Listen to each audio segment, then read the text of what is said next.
बहुत समय पहले की बात है। एक घने जंगल में एक शक्तिशाली शेर राज करता था। उसकी दहाड़ से पूरा जंगल कांप उठता था और उसकी आज्ञा को जंगल के सभी जानवर बिना प्रश्न किए मानते थे। वो न केवल बलवान था, बल्कि न्यायप्रिय भी माना जाता था।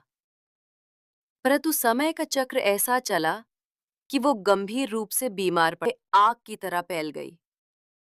सभी जानवर अपने राजा को देखने के लिए उसकी गुफा में आने लगे। हर कोई चाहता था कि जंगल का राजा जल्द से जल्द ठीक हो जाए। लेकिन एक चालाक भेड़िया जो अंदर से ईर्ष्यालु था, अवसर की तलाश में था।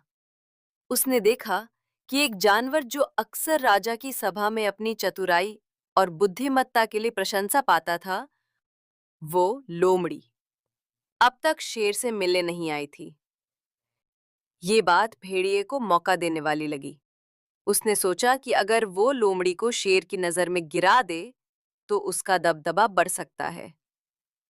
भेड़िया शेर की गुफा में पहुंचा और शेर से बोला, महाराज, आपने देखा कि जब पूरा जंगल आपकी बीमारी पर दुख जता रहा है, तो एकमात्र प्राणी है जो अब तक आपसे मिलने तक नहीं आया, वो है लोमड़ी। मुझे लगता है कि वो आपकी बीमारी की खुशियां मना रही होगी। शेर इस समय अत्यधिक पीड़ा में था। उसे भेड़िए की बातों ने विचलित कर दिया। वो सोच में पड़ गया। क्या वाकई लोमड़ी मुझसे ईर्ष्या करती है? इधर लोमड़ी को कुछ और जानवरों ने सावधान किया। भेड़िया उसकी अनुपस्थिति का फायदा उठाकर शेर को उसके विरुद्ध भड़का रहा है। लोमड़ी बहुत ही चतुर और समझदार थी।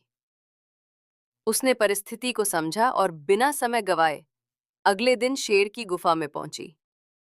लोमड़ी ने आदरपूर्वक शेर को प्रणाम किया और बोली, महाराज, मैं जानती हूं कि मेरी अनुपस्थिति संदेह का कारण बन सकती है, परंतु मैं आपकी सेवा में ही बाहर गई थी। जब मैंने आपकी बीमारी की बात सुनी, तो मैंने सोचा कि सिर्फ सांत्वना देने से बेहतर है मैं आपकी बीमारी का इलाज खोजूं।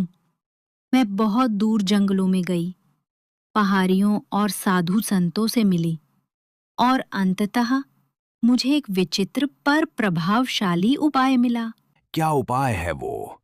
लोमड़ी बोली। महाराज, वो उपाय थोड़ा कठिन है, परंतु कारगर।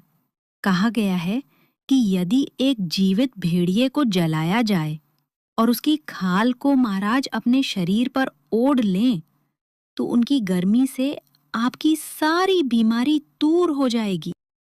शेर ने बिना कुछ सोचे आदेश दे दिया। भेड़िए को पकड़ो। भेड़िया कुछ समझ पाता उससे पहले ही राजा के सैनिकों ने उसे पकड़ लिया। राजा के आदेश पर वैसा ही किया गया।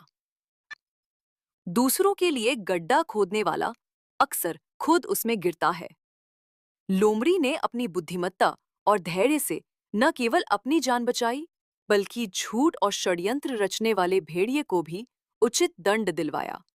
ये कहानी सिखाती है कि चतुराई और संयम से बड़ी मुसीबत को भी अवसर में बदला जा सकता है।